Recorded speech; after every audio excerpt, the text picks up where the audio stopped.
সোমবার সিরিয়ার উত্তর পূর্বাঞ্চলীয় হাসাকা প্রদেশে অবস্থিত যুক্তরাষ্ট্রের সামরিক ঘাঁটিতে মর্টার হামলার ঘটনা ঘটেছে। ইরানের রাষ্ট্রীয় বার্তা সংস্থা মেহের নিউজের এক প্রতিবেদনে বলা হয়, হামলার পরপরই ঘাঁটির চারপাশে নিরাপত্তা জোরদার করা হয়েছে। প্রধান ফটকে মোতায়েন করা হয়েছে অতিরিক্ত সেনা। তবে এই হামলায় তাৎক্ষণিকভাবে কোনো হতাহত কিংবা ক্ষয়ক্ষতির খবর পাওয়া যায়নি।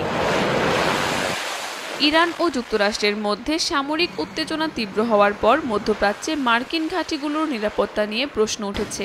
এখন পর্যন্ত হামলাকারীদের পরিচয় জানা যায়নি। তবে আঞ্চলিক বিশ্লেষকরা বলছেন, এই হামলার পেছনে ইরানপন্থী গোষ্ঠীগুলো জড়িত থাকতে পারে। এসএমসি ওটসালাই এলো আরো উন্নত নতুন প্যাকে, জীবন বাঁচায়, জীবনকে এগিয়ে নিয়ে যায়।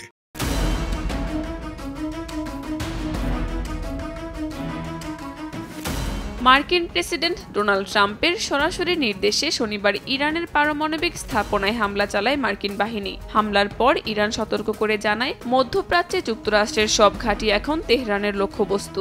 বিশ্লেষকদের মতে, সিরিয়ায় এই হামলা সেই হুঁশিয়ারিরই প্রাথমিক বাস্তবায়ন হতে পারে। কাকলি আখতার, সময় সংবাদ।